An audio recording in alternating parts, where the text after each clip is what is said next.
கண்டு நானாட, என்னை கண்டு நீயாட, உல்லாசம் பொங்கும் இன்ப தீபாவளி. ஊரெங்கும் மகிழ்ந்து ஒன்றாக கலந்து உறவாடும் நேரமடா, உறவாடும் நேரமடா. உன்னை கண்டு நானாட, என்னை கண்டு நீயாட, உல்லாசம் பொங்கும் இந்த தீபாவளி. பட்டுக்கோட்டை கல்யாண சுந்தரத்தோட தீபாவளி. இன்னொரு தீபாவளி, நான் சிரித்தால் தீபாவளி, ஹோய் நாளும் இங்கே ஏகாதேசி, அந்தி மலரும் நந்தவனமாம், அன்பை வெறுக்கும் கம்பரசமாம், நான் சிரித்தால் தீபாவளி. தீபாவளியை பற்றி எத்தனையோ பாட்டு. ஒளி என்று கேட்ட உடனே நமக்கு ஒரு சந்தோஷம் வரும். அதுதான் ஒளிக்கு இருக்கக்கூடிய ஒரு மிகப்பெரிய பெருமை. ஒளிகளின் திருவிழாவான இந்த தீபாவளி திருநாளன்று உலகம் முழுவதும் வாழ்ந்து கொண்டிருக்கக்கூடிய கோடான கோடி கலைஞர் தொலைக்காட்சியின் என் உயிரினும் மேலான ரசிக பெருமக்களுக்கு இன்பம் மிகுந்த, மகிழ்ச்சி மிகுந்த, உற்சாகம் மிகுந்த தீப திருநாள் வாழ்த்துக்களை மகிழ்ச்சியோடும் அன்போடும் பாசத்தோடும் தெரிவிப்பதில் மகிழ்ச்சி அடைகிறேன். வேறு எந்த திருவிழாவுக்காகவும் நம்ம இவ்வளோ ஆசையாக காத்துக்கிட்டு இருக்க மாட்டோம். கேலண்டரோட அந்த தேதியை அப்படியே பார்த்துக்கிட்டே இருப்பேன், எப்படா வரும் தீபாவளின்னு. அதில் இந்த மாத கேலண்டரில் கூட சீக்கிரம் போயிடும். இந்த டெய்லி கேலண்டரில் ஒவ்வொரு பேப்பராக கிளிக்க கிளிக்க எண்ணி பார்ப்பேன், தீபாவளிக்கு இன்னும் எத்தனை நாள்ரா இருக்குன்ட்டு. இன்னும் 11 நாளா. அதில் என்னன்னா, இந்த தீபாவளிக்கு முன்னாடி தான் குவார்ட்டர்லி பரீட்சை வேறு வரும். அது முடிய இந்த தீபாவளி கொண்டாட சுகமான ஒரு பண்டிகை எதுன்னா தீபாவளி தான். அப்படிப்பட்ட ஒரு அற்புதமான மகிழ்ச்சியான ஒரு திருநாள் இது. ஏதோ ஒரு மதத்திற்கு மட்டும் சொந்தமான ஒரு விழா அல்ல. தமிழர்கள், இந்தியர்கள் எல்லோரும் மத ஜாதி வித்தியாசம் இல்லாமல் ஒளிக்கு அடியில் வெட்ட வெளியில ஜாதி மத அந்த பேதங்களை மறந்து மகிழ்ச்சியாக இருக்கக்கூடிய ஒரே திருநாள் இந்த தீபாவளி திருநாள் தான். அதனால தான் இது ஒரு மகிழ்ச்சியோட திருநாள். ஆனால் ஒரு காலத்தில் தீபாவளியினுடைய அந்த ஏக்கம் நம்மள்கிட்ட ரொம்ப ஆசையாக இருக்கும். பார்க்க பார்க்க அந்த தீபாவளிக்கு அப்பா அம்மா எடுத்து கொடுக்குற ட்ரெஸ்ஸு, அந்த வீட்டில் சுடுற பலகாரம். அப்பா, சில பேர் புதுசாக ஏதாவது ஒரு பலகாரம் செய்கிறேன்னு சொல்லி குடும்பத்தை கொடுமைப்படுத்திடுவாங்க. பெரிய ரகலையெல்லாம் நடந்திருக்கு. எங்கள் அம்மாவுக்கு ரொம்ப போனால் நல்லா செய்கிற ஒரு ஸ்வீட் எதுன்னா கேசரி தான். ஏன்னா உப்புமாவில் கொஞ்சம் இனிப்பை தூக்கலாக போட்டு ஒரு டால்டாவை போட்டு விட்டா அதான் கேசரி. அதனால் கேசரிங்கிறது தான் எங்கள் அம்மாவுக்கு ரொம்ப ஈஸியான ஒரு ஸ்வீட்டு. இன்னொன்று, எங்கள் பெரிய குடும்பத்துக்கு அதுதான் பொருத்தமான ஸ்வீட் வேறு. சும்மா 1 கிலோ ரவையை வாங்கினா 10 பிள்ளைகள் நாங்கள் வாட்டுக்கு இஷ்டத்துக்கு அட்டி நொறுக்கிடுவான். ஆளுக்கு காக்கா கிலோ கேசரி சாப்பிட்டோம்னா தீபாவளி முடிஞ்சிடும்.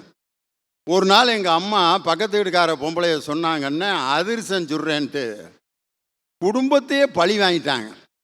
அந்த மாவை எப்படி பிணையிறேன்னு தெரியாமல் அந்த அம்மா எழுதி கொடுத்தது ஒன்று, எங்கள் அம்மா வாசித்தது ஒன்று போட்டு பிணைஞ்சு அதிர்சத்தை கொண்டு போய் எதில் பிடிச்சி எண்ணெயில் போடுறாங்க. காணாம், தனித்தனியாக இருக்கிற அதிர்சத்தையே காணாம், எண்ணெயோடு கலந்து கொதிக்குது மஞ்சள் கலரில். அப்புறம் எண்ணெயெல்லாம் வடிச்சிட்டு பார்த்தா குளன்னு என்னமோ ஒன்று இருந்துச்சு. அப்புறம் எங்கள் அப்பாட்ட கொண்டு வந்து அந்த அதிர்ச சட்டியை அப்படியே கொண்டு வந்து வச்சாங்க. எங்கள் அப்பா ஒரு வாக்கியம் சொன்னார், டேய் அம்மா அதிர்சம் சுட்டுருக்கு, எல்லாம் டம்ளர் எடுத்துகிட்டு வாங்கடா குடிப்போம் அப்படின்னாரு. தீபாவளி அன்னைக்கு அதிர்சத்தை டம்ளரில் குடித்தவன் நான் சின்ன வயசில்.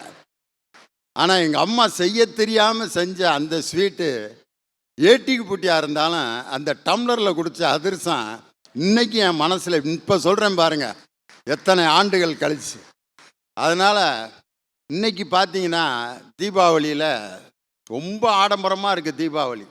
வீட்டில் பார்த்தீங்கன்னா வேணும் வேணாங்காமல் பட்டாசு 5 அட்டைப்பெட்டி நிறைய பட்டாசு வாங்கி கொண்டு வந்து வச்சுருக்கேன். ஒரு ட்ரெஸ்ஸுக்கு பதிலாக 5 ட்ரெஸ்ஸு. சுடிதாரில் ஒன்று, அதில் ஒன்று, ரசக்களியில் ஒன்று, மசக்களியில் ஒன்று, இதில் ஒன்று, அதில் ஒன்று எல்லாம் எடுத்து தீபாவளிக்கு முந்தின நாள் ஒன்று, அடுத்த நாள் ஒன்று, மத்தியானம் ஒன்று, சாயந்தரம் ஒன்று போடுற அளவுக்கு 7 ட்ரெஸ்ஸு 3 சாரீ. பையங்களுக்கு பார்த்தா ஜீன்ஸு 3 கலரில் 2 டிஷர்ட்டு 3 சட்டை எடுத்து கொண்டு வந்து வீடு முழுவதும் வெறும் துணி பையாக இருக்கும், ஸ்வீட்டு பையாக இருக்குது, பட்டாசு பையாக இருக்குது, எல்லாம் இருக்குது. என்னமோ ஒன்று குறையுது.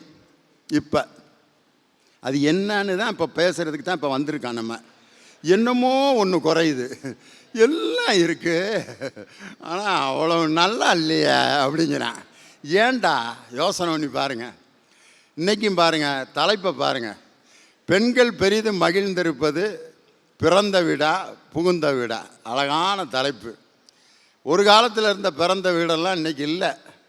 ஒரு காலத்தில் பிறந்த வீடு பக்கத்து வீடெல்லாம் அதில் இருந்த ஒரு உறவு முறைகள்லாம் இன்றைக்கி மாறிக்கிருச்சு.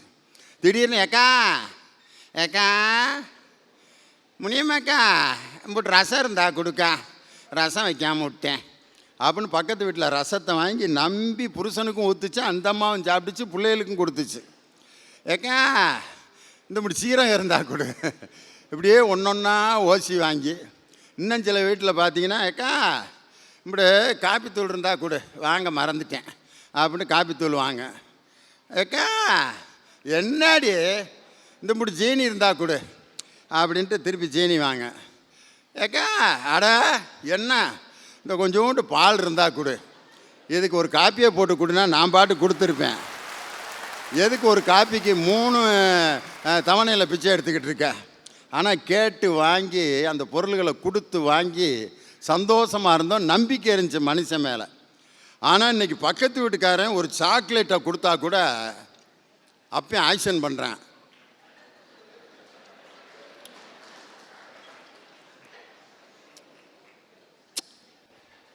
அவன் இப்படியே அப்பா வேணாங்கிறாரு அப்படிங்கிறான். ஏண்டா அந்த சாக்லேட்டை என்னடா வச்சு கொடுத்துட போகிறான்? நடக்குது. நம்பிக்கை இல்லாத பிறந்த வீடுகள், நம்பிக்கை இல்லாத புகுந்த வீடுகள், வீடுகளுக்குள்ளே இருந்த ஒரு உறவு முறைகள் இன்றைக்கி மாறிடுச்சு. திடீர்னு வீடுகளில் பார்த்தீங்கன்னா பழைய பெருசுக சொல்லலாம், அந்த காலத்தில் நாங்கள் வச்ச சாம்பார் மாதிரிலாம் இப்போ எவ வைக்கிறா, அப்படியே இந்த பருப்பு வாடை சும்மா கம கம கம கமன்னு அடிக்குமாக்கும் அப்படின்னு. அந்த காலத்தில் வேறு ஒன்றும் தேவையில்லை, ஒரு மண்பானை, அப்படியே காய்கறி, என்ன காய்கறி வாங்கணும்னு தெரியாத காய்கறியாக கிடக்கும். மிளகாய் பாதி அரைக்காமல், தேங்காயை பாதி அரைக்காமல், அந்த அரைகுறையை அரைச்ச மசாலா அப்படி தண்ணியை ஊற்றி அந்த காய்கறி அள்ளி போட்டு அந்த மண்பானையில் கொதிக்கும் பாருங்கள் ஒரு காய் குழம்பு, அப்படியே கதை கதை கதை கதை கதை கதை கதை கதை கதைன்னு கொதிக்கும். அப்படியே பாதி வெந்து வேகாமல் இருக்கிறப்ப அந்த சுடு சோத்தில் அந்த மண்பானையில் இருக்க காய் குழம்பை போட்டு பிணைஞ்சு தின்ன சுகம் இருக்குது பாருங்கள். இன்றைக்கும் அப்படியே சொன்னால் இங்கே பாருங்க சைட்லலாம் அப்படியே கொட கொட கொடன்னு அப்படியே கொட்டுது. அன்னைக்கு காய்கறி ஒரிஜினலாக இருந்துச்சு, பருப்பு நல்லா இருந்துச்சு, தண்ணி உட்பட நல்லா இருந்துச்சு, நம்பிக்கைக்குரிய தண்ணீராக இருந்துச்சு. அதனால் குந்தாங்கூராக வச்ச குழம்பு கூட டேஸ்ட்டாக இருந்துச்சு. இன்றைக்கி பார்த்து பார்த்து வைக்கிற குழம்பு கூட டேஸ்ட்டாக இருக்க மாட்டேங்குது. காரணம் என்னன்னா எல்லாத்துலேயுமே ஒரு போலித்தனம் என்பது இன்றைக்கி வந்துருச்சு. இதுக்கு மத்தியில் ஒரு மனுஷன் மகிழ்ச்சியாக இருக்கணும். இதில் இந்த தீபாவளி அன்னைக்கு யார் ரொம்ப பாதிக்கப்படுவா தெரியுமா? பெரும்பாலும் இந்த பள்ளி மாணவர்கள் இருக்கான் பாருங்கள், கல்லூரி மாணவர்கள். அந்த தீபாவளிக்கு 2 நாளைக்கு முன்னாடி ஸ்கூல் லீவ் விடுவாங்க. ஹாஸ்டல் பிள்ளைகள்லாம் அந்த பெட்டி படுக்கையெல்லாம் எடுத்து வச்சுக்கிட்டு ரெடியாக ஸ்கூல் முடிஞ்சு மத்தியானம்டா 3:30 பஸ்ஸுக்கு கிளம்பணும்டா அப்படின்னு ரெடியாக எல்லாம் வடிச்சிட்டு வருவான். மத்தியானம் பள்ளிக்கூடத்தில் ஹெட்மாஸ்டர் அனௌன்ஸ் பண்ணுவார், இன்று மாலை தீபாவளி திருவிழா கொண்டாடப்படும், 2:30 மணிக்கு மாணவர்கள் எல்லோரும் அசம்பிளி மைதானத்திற்கு வர வேண்டும் என்று கேட்டுக்கொள்கிறோம். அவன் தீபாவளிக்கு ஊருக்கு போகிற மூடில் உட்காந்துருப்பான் 3000 பேர். அப்போ அந்த பள்ளிக்கூடத்தில் இருக்க முதல்வரும் துணை முதல்வரும், நான் சொல்கிறது பிரின்ஸிபாலையும் வைஸ் பிரின்ஸிபாலையும் சொல்கிறேன், அந்த பிரின்ஸிபாலும் வைஸ் பிரின்ஸிபாலும் தமிழில் தானே முதல்வர் துணை முதல்வர் தானே, 2 பேரும் அந்த பயலுகளை உட்கார வச்சுட்டு கொடுமைப்படுத்துவாங்க பாருங்க. கொடுமை. அதில் முதல்வர் பேசுகிறதாவது சீரணிச்சிடலாம், இந்த துணை முதல்வர் 3/4 மணி நேரம் பேசுவார் பாருங்க. ஐயோ ஐயோ. அங்கே உட்காந்துக்கிட்டு நரகாசுரன் மிகப்பெரிய துரோகம் செய்து விட்டான், அந்த துரோகத்தை நாம் ஒழித்தாக வேண்டும். யார்? துணை முதல்வர். பயல்கள்லாம் சொல்கிறாங்க, நீ எல்லாத்துக்கும் துரோகம் பண்ணிவிட்டு இப்போ எங்களுக்கு துரோகம் பண்ணிட்டு இருக்கியா? 6000 பயல்களுக்கு துரோகம் பண்ணுறிய, உன் பேச்சை எவனாவது கேட்பானான்னு யார் பயில உட்காந்து கேட்டுக்கிட்டு இருக்கான் எங்கள் பள்ளிக்கூடத்தில். நல்லா கவனிங்க. முதல்வர் எந்திரிச்சு என்ன பேசுகிறாருன்னா, அவர் நாடு என்ன செய்தது நமக்கு என்று கேள்விகள் கேட்பது எதற்கு, நீ என்ன செய்தாய் அதற்கு என்று நினைத்தால் நன்மை உனக்கு, நான் ஏன் பிறந்தேன், நீ ஏன் பிறந்தேன்னு உனக்கும் தெரியல எங்களுக்கும் தெரியல, நீ எப்படி வந்த எங்கே வந்த ஏன் வந்தேன்னு எங்களுக்கே தெரியலையா, யோ ஊருக்கு போகணும்யா முடிங்கய்யா. இந்த பள்ளி மாணவர்களை உட்கார வச்சுக்கிட்டு முதல்வரும் துணை முதல்வரும் படுத்துகிற கொடுமை பள்ளிக்கூடத்தில் தாங்க முடியுதா? பாவம் அந்த பயலுக அப்படியே வச்சுக்கிட்டு முழிக்கிறான். நான் சொன்னது பள்ளிக்கூடத்தில், நல்லா கவனிச்சுக்கிறீங்க. அப்படி நடந்துக்கிட்டு இருக்க இந்த நேரத்தில் ஒரு பெண்ணை பற்றி தலைப்பு, பிறந்த வீடு புகுந்த வீடு, ரெண்டாக பிரித்து பேச வந்திருக்காங்க. ஒரு பெண் பெரிதும் மகிழ்ந்திருப்பது பிறந்த வீட்டில்தான் அப்படின்னு பேசுகிறதுக்கு 3 பேர், புகுந்த வீட்டில் தான் பேசுகிறதுக்கு 3 பேர் அருமையாக பேசுகிறதுக்கு வந்திருக்காங்க. பெண் மிகவும் மகிழ்ந்திருப்பது பிறந்த வீட்டிலா புகுந்த வீட்டிலா என்ற அணியில் புகுந்த வீட்டில்தான் என்ற அணிக்கு தன் கருத்துக்களை வழங்க டாக்டர் ராஜமூர்த்தி உங்களுடைய பலத்த கரவொலியோடு மேடைக்கு வருகிறார். பெண்ணுக்கு மிகவும் மகிழ்ச்சி அளிப்பது பிறந்த வீடா புகுந்த வீடா? உள்ளபடியே பெண்ணுக்கு மகிழ்ச்சி பிறந்த வீட்டை விட புகுந்த வீட்டில் தான் அதிகமாக இருக்க முடியும். பிறந்த வீட்டில் என்னையா நடக்குது?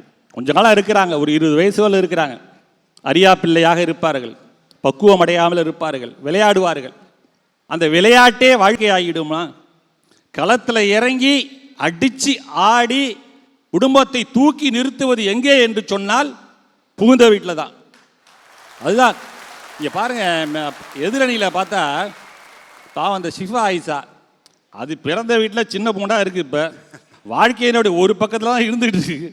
அது இப்போ பிறந்த வீட்டை பற்றி தான் பேச போகுது. புகுந்த வீடுனா என்னன்னே தெரியாது இன்னும். ஆனால் பிறந்த வீட்டு தான் மகிழ்ச்சி அளிக்கக்கூடியது என்று பேச வந்திருக்கிறது. குத்து விளக்காக குலமகளாக நீ வந்த நேரம் நான் பாடும் ராகம் அப்படின்னு ஒரு பாடல் ஒன்று இருக்கு.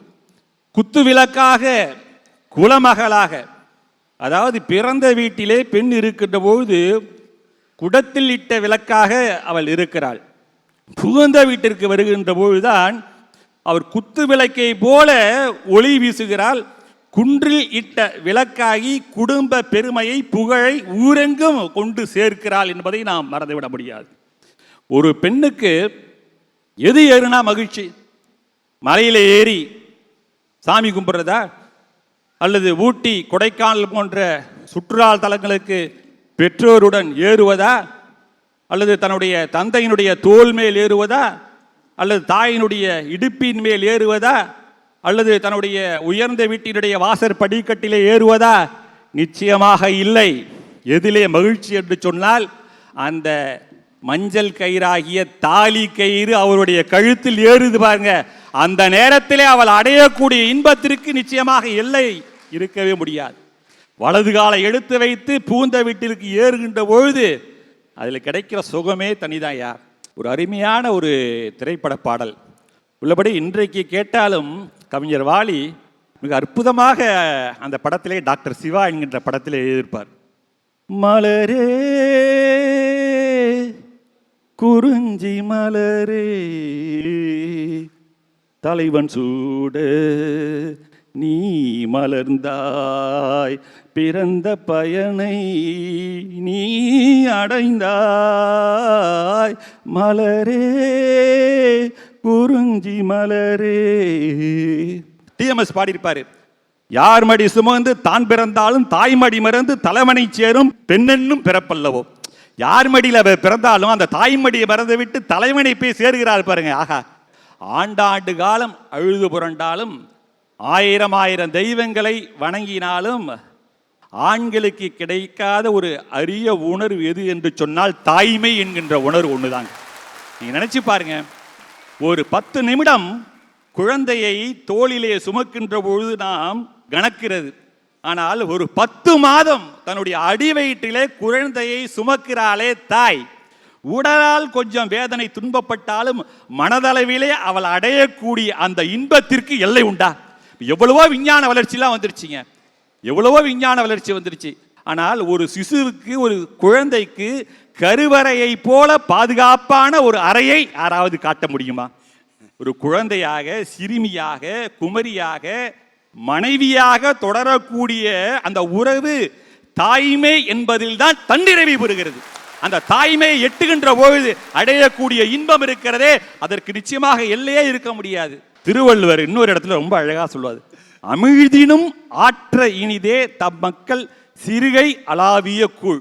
என்ன அருமையான வரி பாருங்க. 2000 வருஷத்துக்கு முன்னாடி தமிழ் எழுதியிருக்கா பாருங்க. எதுல ருசி? வெறும் அமிழ்தத்தை விட ஒன்று ருசியாக இருக்க முடியாது. எதுன்னா அந்த பச்சை குழந்தை அவன் ஈன்ற அந்த சிறிய மழலை தன்னுடைய பிஞ்சு கரத்தால் அந்த கூழை துழாவி அந்த அழுக்கு கையோடு துழவானாலும் கூட அதை எடுத்து பருகுகின்ற பொழுது அந்த சுவை அழுத்தை விட இனிக்கிறது என்று திருவள்ளுவர் சொல்லியிருக்கிறாரே, இதெல்லாம் நாம் பிறந்த வீட்டில் பார்க்க முடியுமாயா? இறுதியாக ஒன்று, நான் உங்கள்கிட்ட ஒரே ஒரு கேள்வி கேட்குறேன். இப்போ ஒரு பெண்ணானவள் தன்னுடைய தாயை அம்மா என்று சொல்லி அவளிடத்திலே பெறக்கூடிய அந்த அன்பு உயர்ந்ததா, அல்லது இவள் ஈன்ற அந்த குழந்தை அவளை அம்மா என்று வாஞ்சியோடு அழைத்து கொஞ்சுகின்ற பொழுது பாசத்தை செலுத்துகிறாளே, அதிலே இன்பம் அதிகமாங்கிறது நீங்க தான் சொல்லணும். இப்போ நம்ம போட்டிருக்க தலைப்பையே நீங்கள் உல்டா பண்ணி இப்போ சொல்லிக்கிட்டு இருக்கிறீங்க. ஒரு பெண் தன் தாயை பார்த்து அம்மா அப்படின்னு தாய் பாசத்தை பெறுவதில் இன்பமா, அல்லது தான் ஒரு குழந்தையை பெற்று அந்த குழந்தை தன்னை அம்மான்னு கூப்பிடும்போது அப்போ அன்பை கொடுப்பதில் இன்பமான்னு கேட்குறீங்க. அதை இப்போ சொல்லிட்டேன்னா கொஸ்டின் அவுட் ஆயிரும். சரி, ஒரே ஒரு விஷயத்தை சொல்லி முடிக்கிறேன். கண்ணகி போறா, எங்க போறா? புகாரிலிருந்து தன்னுடைய ஒற்றை ஒரு சிலம்பு தொடஞ்சிச்சு, இன்னொரு சிலம்பு எடுத்துட்டு போறாங்க. போய் பாண்டிய நெடுஞ்செழியனுடைய அவைக்களத்திலே நுழைகிறாள். உள்ள போனோடனே அவன் கேட்குறான், நீர்வார் கண்ணை என் முன் வந்தோய் யாரையோய் நீ மடக்கூடியோன்னு கேட்டுறான். கையில் ஒற்றை சிலம்பை வச்சுட்டு கண்ணீரை ஊற்றிட்டு வரியே, அழுதுட்டு வரியே, ஒரு அபலை பெண்ணை போல நீ யாருன்னு கேட்டுறான். அவளுக்கு வருது கோபம். அப்போ என்ன தெரியுமா சொல்றா? தேரா மண்ணா செப்புவது உடையேன், எல்லரு சிறப்பின் இமையவர் வியப்ப புல்லுரு புண்கன் தீர்ந்தோ நன்றியும், வாயிற் கடைமணி நடுநா நடுங்க ஆவின் கடைமணி உகுநீ நெஞ்சு சுட தாந்தன் அரும்பெறல் புதல்வனை ஆழியில் மடித்தோன் பெரும்பெயர் புகார் என்பதையே அவ்வூர் ஏசா சிறப்பின் இசைவிலங்கு பெருங்குடி மாசாத்து வாணியன் மகனையாகி வாழ்தல் வேண்டி ஊழுவனை துறப்ப சூழ்கழல் மண்ணா நின்னகர் பூந்து ஈங்கு என்கார் சிலம்பு பகர்தல் வேண்டி நின்பார் கொலை களப்பட்ட கோவலன் மனைவி கண்ணகி எனது பெயரே. என்ன சொல்றா பாரியா? பாண்டியனுடைய அவையில போய் தன்னுடைய அப்பா பெரிய பணக்காரன், யார் மாசாத்துவனோட அதிக பணக்காரன். நீ சிலப்பதிகாரத்தை படிச்சா தெரியும். இன்டர்நேஷனல் வாணியம் பண்ண மாநாயகன். என் அப்பன் பேரெல்லாம் சொல்ல, யார சொல்றா தெரியுமா? மாமனார் பேரை சொல்றா. மாசாத்துவான், அவனுடைய மகனான கோவலன், அந்த கோவலனுடைய மனைவி கண்ணகி நான் இங்க வந்திருக்கட்டான்னு சொல்லுகின்ற பொழுது அங்கதாயா பிறந்த விட்ட விட புகுந்த வீட்டினுடைய பெருமை நிலைநாட்டப்படுகிறது என்று சொல்லி தக்கதொரு தீர்ப்பை நடுவர் அவர்களே, இந்த முறை சரியான தீர்ப்பை நீங்க கொடுக்க இருக்கீங்க. பூந்த வீட்டில் இருந்தால் தான் பிழைக்கவே முடியும்னு சொல்லி நல்ல தீர்ப்பை வழங்க நடுவர்களே. நன்றி, வணக்கம். அருமையாக பேசினார். உண்மையிலே ஒரு பிறந்த வீட்டில் பாடுற பாட்டு, புகுந்த வீட்டில் பாடுற பாட்டு, காதலுக்கு மரியாதைன்னு இளைய தளபதி விஜய் நடித்த ஒரு படத்தில் குடும்பமே உட்காந்து பாடும் ஒரு பாட்டு. ஆனந்த குயிலின் பாட்டு தினம் எங்களின் வீட்டுக்குள்ளே, ஆனந்த குயிலின் பாட்டு தினம் எங்களின் வீட்டுக்குள்ளே அப்படின்னு அப்படியே அண்ணன் தங்கச்சி எல்லாம் அப்படி ஜாலியாக டான்ஸ் ஆடுவாங்க. இதே மாதிரி ஒரு பெண்ணு பூந்த வீட்டில் போய் டான்ஸ் ஆட முடியுமா? மாமனார் மாமியார் எல்லாம் உட்காந்துக்கிட்டு வாங்க ஆடலாம் அப்படின்னா, என்னடா போய் ஒரு நல்ல படித்தவளையை கட்டிட்டு வாடானா கரகாட்டக்காரியை கட்டிட்டு வந்திருக்கான், மாமனார் மாமியார் கூட உட்காந்து ஆடிக்கிட்டு இருக்கு அப்படிம்பாங்க. இங்கே ஆடுற ஆட்டம் அங்கே ஆட முடியாது. அந்த புகுந்த வீடு ஒரு பெண்ணுக்கு அப்படி மகிழ்ச்சியாக இருக்கணும். மாமனார் மாமியார் யார் எப்படி என்னன்னே தெரியாத ஒரு வீட்டில் அந்த புதுமையோடு வாழ்கின்ற அந்த ஒரு பரவசம் இருக்குது பாருங்க, அதுதான் பெண்ணுக்கு மகிழ்ச்சின்ட்டு அழகாக பேசினார் டாக்டர் ராஜமூர்த்தி. அதுக்கு பதில் சொல்லணும், பிறந்த வீடு என்ற அணிக்கு தன் கருத்துக்களை வழங்க கடலூர் தணிகைவேல். அன்பிற்குரிய நடுவர் அவர்களே, அரவணைப்பிற்குரிய நடுவர் அவர்களே, பட்டிமன்றம் நிறைவு பெற்றதும் எனக்கு ஒரு 1,00,000 ரூபா கொடுங்க. என்ன நடுவர்களே அப்படி பார்க்குறீங்க? இப்போ நீ எதுக்கு அடி போடுறேன்னே எனக்கு தெரியலையே. ஏன் இல்லை நடுவர் அவர்களே, 1,00,000 ரூபாய் நீங்கள் தருவதில் உங்களுக்கு இன்பமா, அந்த 1,00,000 ரூபாயை நான் பெறுவதில் எனக்கு இன்பமா?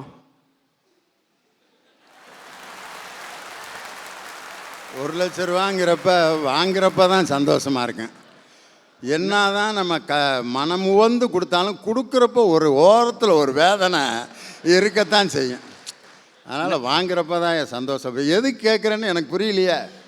தீர்ப்பு சொன்னதுக்கு நன்றி நடுவர் அவர்களே. ஏன்னா ஒன்றும் இல்லாத வெறும் 1,00,000 ரூபாயை தரும்போது உங்களுக்கு வேதனை, பெறும்போது எனக்கு சந்தோஷம். ஒன்றும் இல்லாத பணத்தையே பெறும்போது எனக்கு அவ்வளவு சந்தோஷம்னா உலகத்திலேயே விலை மதிக்க முடியாத ஒரு தாயுடைய பாசம்தான். அந்த தாயுடைய பாசத்தை பிறந்த வீட்டில் பெறுகின்ற பெண்களுக்குத்தான் மகிழ்ச்சியை தவிர புகுந்த வீட்டில் தருகின்ற பெண்களுக்கு மகிழ்ச்சி கிடையாது. நடுவர்களே, உங்ககிட்ட ஒரு கேள்வியை நான் கேட்குறேன். உங்கள் மனைவியை அமெரிக்கா கூட்டு போயிருக்கீங்களா? கூட்டு போயிருக்கேன். லண்டன் கூட்டு போயிருக்கீங்களா? கூட்டு போயிருக்கேன். பஹ்ரைனு, கத்தாரு, மலேசியா, சிங்கப்பூர்லாம் கூட்டு போயிருக்கீங்களா? நீ இவ்வளோ வெளிநாட்டுக்கு கூட்டு போகிறத விசாரிக்க எங்கள் வீட்டுக்கு யாராவது விசாரிக்க வந்துடுவாங்களோன்னு இப்போ எனக்கு பயமாக இருக்கு. நிறைய வெளிநாட்டுக்கு போயிருக்கேன் ஐயா, தமிழ் சங்க நிகழ்ச்சியில் பேசுகிறதுக்கு.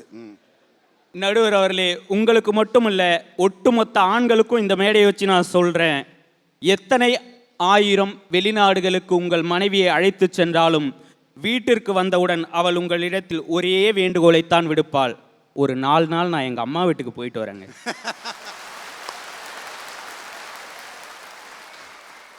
அதான் அமெரிக்காவுக்கு போயிட்டு வந்தீங்கள, இருக்கட்டும், எங்கள் அம்மா பாட்டு வந்துடுறேன். லண்டனுக்கு வந்தீங்களடி, இருக்கட்டும், எங்கள் அம்மாட்ட போயிட்டு வந்துடுறேன். அங்கே தான் தீபாவளிக்கு பாருங்க டாக்டர், இந்த தீபாவளிக்கு உங்கள் மனைவிக்கு நீங்கள் உலகத்திலே விலை மதிப்பில்லாத ஸ்வீட்டெல்லாம் வாங்கி கொடுங்க. பால் ஸ்வீட்டில் எது பெஸ்ட்டோ அதை வாங்கி கொடுங்க. ஆனால் தமிழ்நாட்டில் எதுவும் கிடைக்கலனா அப்படி போய் கர்நாடகாக்காரன்ட்ட கேளுங்க, தண்ணி தான் கொடுக்க மாட்டான், ஸ்வீட்டாவது கொடுப்பான், அவன்கிட்ட வந்து வாங்கிட்டு வந்து கொடுத்து பாருங்க. எத்தனை வகையான இனிப்புகளை உங்கள் மனைவிக்கு நீங்கள் வாங்கி கொடுத்தாலும் அவள் காத்திருப்பது என்னவோ அவள் தாய் வீட்டிலிருந்து வருகின்ற உடைந்த முறுக்கு தான். பிறந்த வீட்டில் மகளுக்கு இருக்கக்கூடிய உரிமையும் சந்தோஷமும் புகுந்த வீட்டில் மருமகளுக்கு கிடையாது என்பதுதான் எங்களுடைய வாதம். அவள் ஸ்போர்ட்ஸில் பெரிய ஆளாக இருக்கலாங்க, பாட்டு பாடுறதுல பெரிய ஆளாக இருக்கலாம், ஏன் டான்ஸ் ஆடுறதுல பெரிய ஆளாக இருக்கலாம். எவ்வளோ ஸ்கில்ஸோடு அவள் புகுந்த வீட்டில் போவா. நுழைஞ்சதும் அவளுக்கு கொடுக்குற ஒரே வேலை பொண்டாட்டிங்கிற வேலை தான். அவள் MBAவில் கோல்டு மெடலிஸ்டாக இருப்பா. அவளுக்கு வீட்டில் என்ன வேலை தெரியுமா? பிள்ளைக்கு ஆயாமா வேலை பார்க்கறது மட்டும்தான். இவர் வெளியில் போய் சொல்லுவார், என் ஒய்ஃப் வீட்டில் சும்மா தான் இருக்கா, நான் தான் எல்லா வேலையும் வெளியில் வந்து பார்த்துக்கிறேன். எப்படி? காலையில் எழுந்திரிச்சு டீ போட்டு உங்களுக்கு சுடு தண்ணி வச்சு உங்களை ரெடி பண்ணி உங்களுக்கு எல்லா வித பணிவிடைகளையும் பண்ணிட்டு அவள் சும்மா தான் இருக்கிறா வீட்டில் அப்படின்னு நீங்கள் சொல்லும் போது அதையெல்லாம் ஏற்றுக்கிட்டு தியாகி மாதிரி இருக்கிறா பாருங்க. அவள் சும்மா தான் இருக்கா, ஆனால் இவங்க எல்லா வேலையும் பார்க்கறதா வெளியில் வந்து பீத்திப்பாங்க. யோசிச்சு பாருங்க நடுவர் அவர்களே, புகுந்த வீட்டில் அவள் எத்தனை சாதனைகளை செய்தாலும் அவளுக்கு மெல்லிய ஒரு இழை ஓடிக்கிட்டே இருக்கும். என்னைக்காவது ஒரு வார்த்தை நாக்கு மேலே பல்ல போட்டு என்ன இவ வீட்டில் வளர்த்தாங்க அப்படின்னு புகுந்த வீட்டில் கேட்டக்கூடாதுன்றது மட்டும்தான் நடுவர்களே ஒவ்வொரு பெண்ணுக்கும் பெரிய லட்சியமாகவே இருக்கும். பிறந்த வீட்டில் என்ன சொல்லுவாங்க அம்மா? ஏய் இப்போ தூங்குற வரைக்கும் தூங்கிக்கடி, ஏய் இப்போ தான் படிக்க முடியும், இப்போ படிக்கிற வரைக்கும் படிச்சுக்க. நடுவர் அவர்களே, எல்லா பெண்களுக்கும் வேறு எங்குமே கிளைகள் கிடையாது. நீண்ட நேரம் தூங்க வேண்டும் என்றால் அவர்கள் அணுக வேண்டிய ஒரே முகவரி அவர்கள் தாய் வீடு மட்டும்தான் இந்த உலகத்தில். சார் பொண்ணுங்க கடைக்கு போகட்டும் சார். கண்ணதாசன் ஒரு பாட்டு எழுதினாரு, குழந்தை பெண் குழந்தைய பார்த்து காலமிது காலமிது கண்ணுறங்கு மகளே, காலமிதை தவற விட்டால் தூக்கமில்லை மகளே, தூக்கமில்லை மகளே. அம்மா மடியில் ஒரு மக படுத்து தூங்குறது தான் உண்மையான நிம்மதியான தூக்கம். காலை இதை தவற விட்டால் உனக்கு வாழ்நாளெல்லாம் தூக்கமே கிடையாதுன்னு கண்ணதாசன் சொன்னார் பாருங்க. இதுக்கு மேலேயா? ஒரு பெண்ணுக்கு எது உண்மையான மகிழ்ச்சி என்கின்ற தெளிவு வேணும். ஒரு பொண்ணுக்கு எதுல நிச்சயமான மனநிறைவும் நிம்மதியும் கிடைக்குதோ அதுதான் அவளுக்கு மகிழ்ச்சி. இங்க எல்லாருமே சொல்லிட்டு இருக்காங்க மகிழ்ச்சி, அவளால் மகிழ்ச்சி, அவளால் மகிழ்ச்சி. என்னுடைய கேள்வி என்னன்னா, அவளால் நீங்க மகிழ்ச்சி அடைகிறீங்களா இல்ல அவளுக்கு நீங்க மகிழ்ச்சி கொடுக்குறீங்களா அப்படின்றது தான் என்னுடைய கேள்வி. பெண்களுக்கு இருக்கிற அப்பாலாம் இருக்காங்க பாருங்க. ஒவ்வொரு அப்பனும் வேணா ராஜாவா இல்லாம இருக்கலாம், ஆனா ஒவ்வொரு அப்பனும் தான் பொண்ணை இளவரசியா மட்டும்தான் நடுவர்களே வளர்ப்பான். இதை எதிரணியில் இருக்கும் மூவரும் ஒத்துக்கொள்வார்கள் என்ற நம்பிக்கையில் என் தங்கச்சி ஷிஃபா ஆயிஷாவை பார்த்து டாக்டர் ஒரு கேள்வியை வச்சாரு. அந்த கேள்விக்கு மட்டும் பதில் சொல்லி நிறைவு பெறுறேன். நீங்கள்லாம் இன்னும் புகுந்த வீட்டையே பார்க்கல, நீங்க எப்படி புகுந்த வீட்டை பத்தி பேசுறதுக்காக வந்து உட்காந்துருக்கீங்கன்னே தெரியல. நடுவர் அவர்களே, அறிவாலயம் நல்லா இருக்கா? நல்லா இருக்கு. அறிவாலயம் நல்லா இருக்குன்னு சொல்றதுக்கு அறிவாலயத்தை நாங்களே கட்டியிருக்கணும்னு அவசியம் இல்லை நடுவர்களே, பார்த்தாலே போதும். நல்ல வாய்ப்பிற்கு நன்றி பாராட்டி இடம் அமர்கின்றேன். நன்றி, வணக்கம். அருமையாக பேசினார். 1000 வெளிநாட்டுக்கு போயிட்டு வந்தாலும் இங்கே அம்மா வீட்டுக்கு ஒரு 2 நாள் போயிட்டு வர்றேங்க அப்படின்னு சொல்லிட்டு அவங்க அம்மா வீடு பரிதாபமான வீடாக இருந்தாலும் அங்கே போய் ஒரு 2 நாள் இருக்குது பாருங்க. உண்மையிலே ஒரு பொம்பளை பிள்ளைக்கு ரோட்டில் போகிறப்ப கூட அவங்க அண்ணன் வருவான் பாருங்க. 1000 செக்யூரிட்டி கார்டு வேலைக்கு வச்சுருந்தா கூட கூட அவங்க அண்ணன் வர்றப்ப இருக்கக்கூடிய ஒரு ஸ்ட்ரென்த் இருக்கு பாருங்க. அந்த பிள்ளை அப்படியே ஜம்முன்னு நடந்து வரேன் கூட அவங்க அண்ணன் ஒரு பயம் லேசாக பார்த்து, என்னடா இந்த தங்கச்சியா கண்ணு இருக்காது அப்படிமே.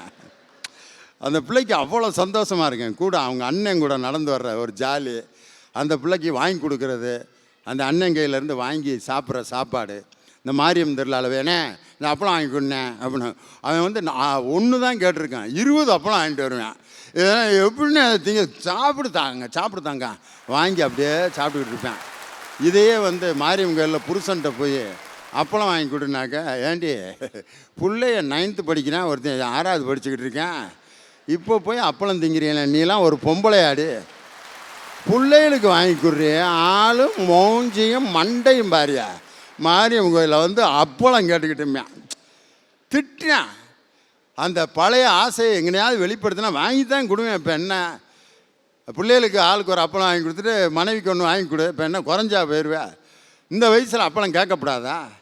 அந்த சின்ன சின்ன ஆசைகள் அப்படியே பறி போகிறது எங்கன்னு பார்த்தீங்கன்னா புகுந்த வீட்டில் தான். அழகாக பேசினார். அதுக்கு பதில் சொல்லணும். புகுந்த வீடு என்ற அணிக்கு உண்மையிலே புகுந்த வீட்டிலே வாழ்ந்து கொண்டிருக்கக்கூடிய டாக்டர் ஷர்மிளா பானு அவருடைய அனுபவங்களை பகிர்ந்து கொள்ள உங்களுடைய கரவொலியோடு வருகிறார். நடுவர் அவர்களே, இன்னைக்கு பட்டிமன்றம்னு சொல்லி எங்கள் மாமியாரை கூப்பிட்டேன். நீ நல்லா போய் பேசிட்டு வாமா, நான் உனக்காக உட்கார்ந்து ப்ரேயர் பண்ணுறேன்னு அனுப்பிச்சி விட்டாங்க. ஒரு மாமியார் வரலையேன்னு நான் கவலைப்பட்டேன். இவ்வளோ மாமியார்களும் இவ்வளோ மாமனார்களும் இவ்வளோ கொழுந்தன்களும் வந்து நிற்கும் போது தான் நினச்சிக்கிட்டேன், மக்கள் தீர்ப்பே மகேசன் தீர்ப்பு, எங்கள் தீர்ப்பு இப்போ உங்கள் வாயில் மட்டும்தான். அம்மா, உண்மையிலே கலைஞர் டிவி கொண்டாடுறதாம்மா உண்மையிலே தீபாவளி. கலைஞர் டிவி பார்த்துக்கிட்டு இருக்கிற பெண் ரசிகர்கள் பூரா எனக்கு மாமியார்னு எந்த மதம்னு பார்க்காம எல்லாரும் எனக்கு மாமியார்னு சொன்னீங்கள, இதுதாம்மா தீபாவளியினுடைய மிகப்பெரிய மகிழ்ச்சி தாம்மா. வேற என்ன இருக்கு? நடுவர் அவர்களே, அந்த அணியில் பேசிட்டு போன அந்த அண்ணன் தணிகை அண்ணனுக்கு எக்ஸ்பீரியன்ஸ் பத்தலை. காலையில் எழுந்திரிச்சு நாங்கள் டீ போடுறோம் மாமா கேட்டுக்குங்க, நாங்கள் அயன் பண்ணுறோம் மாமா கேட்டுக்குங்க, நீங்கள் முழிக்காதீங்க உங்களுக்கும் வரையிருங்க, நாங்கள் சமைச்சு கொட்டுறோம் மாமா கேட்டுக்குங்க, இதெல்லாம் நீங்கள் பண்ணுறது நாங்கள் பார்த்துட்டு தானே இருக்கோம். எக்ஸ்பீரியன்ஸ் பத்தாமல் பேசிட்டு உட்காந்துட்டு இருக்காரு நடுவர் அவர்களே. நீங்கள் தட்டலாம், தப்பு இல்லை, தட்டுங்க. தனிய வேலை இன்னும் நீ அந்த கூண்டுக்குள்ளே போகலப்பா. அதுக்குள்ளே போனால் தான் உனக்கு என்ன இற வைக்கிறாங்க, எப்படி வைக்கிறாங்க, எப்போ தண்ணி கொடுப்பாங்க, எப்போ அரிசி ஓடுவாங்கன்னு கூண்டுக்குள்ளே போனால் தான் தெரியும். வெளியிலேருந்து பார்க்க அப்படித்தான் இருக்கேன். திருமணம்னா ஃபர்ஸ்ட் என்னன்னு இவங்க புரிஞ்சுட்டு பேசணும். 10 பொருத்தம் பார்த்து 9 நவகிரகணங்கள் இணைய 8 திக்கும் ஒலிக்க 7ஆம் பிறையில் அறுசுவை உணவு படைத்து 5 பூதங்களையும் அணுங்கி அறம் பொருள் இன்பம் வீடு என்ற 4 அணுக்களுக்குள் 3 முடிச்சு போட்டு 2 மனங்கள் இணையும் ஒரு மனமே திருமணம்.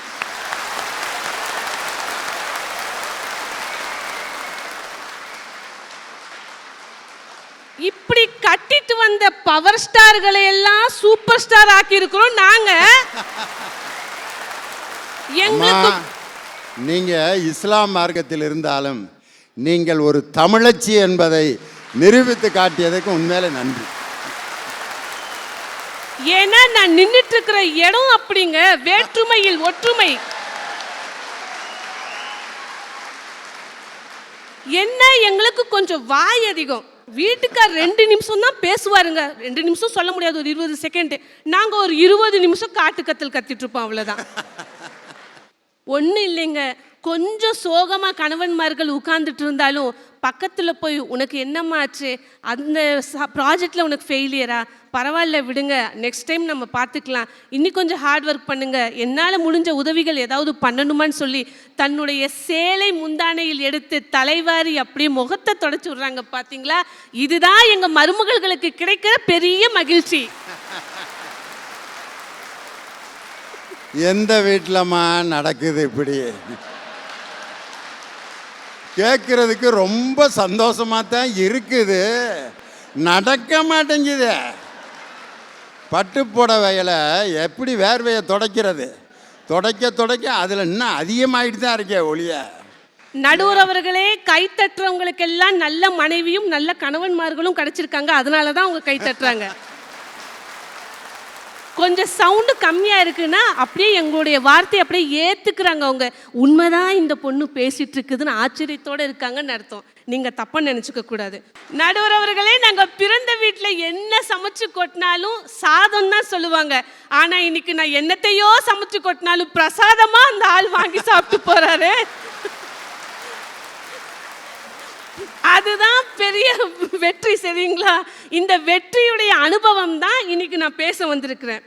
ஒன்றும் இல்லைங்க, ஒரு மேலதிகாரி தன்னுக்கு கீழே வேலை பண்ணுற ஒரு ஆளை கூப்பிட்டு கேட்குறாரம்மா, உலகத்திலேயே எனக்கு பிடித்த 5 நபர்களுடைய பேரை ஒரு சீட்டில் எழுதுன்னு.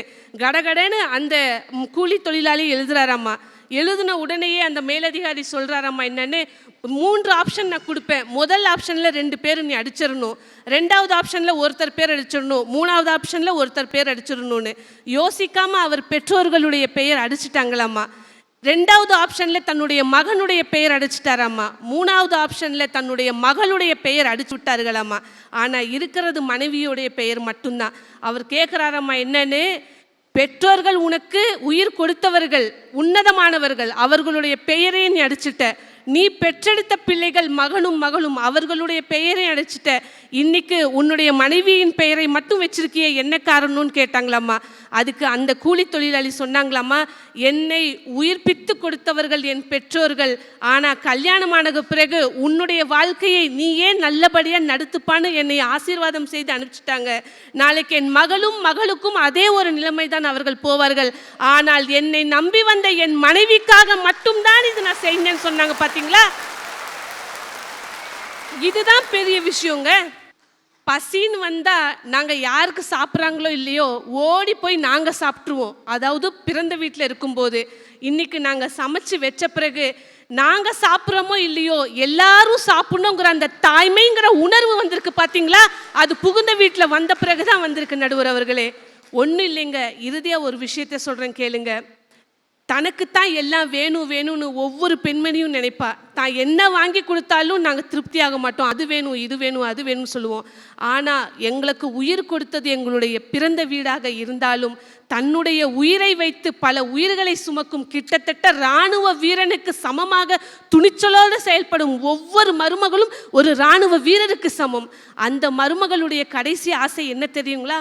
கடவுளே, நான் நல்லா இல்லாட்டியும் பரவாயில்ல, கடவுளே, என்னுடைய உடம்பு சுகமா இல்லாட்டியும் பரவாயில்ல, ஆனா என்னுடைய கணவர் தீர்க்க ஆயுசோட இருக்க வேண்டும். கடவுளே, என்னுடைய தாலியை நீதான் காப்பாற்ற வேண்டும். அவருக்கு முன்னாடி போற சுமங்கலிங்கிற பட்டத்தை கொடுன்னு சொல்றாங்க பாத்தியா, இதுதான் பெருசு.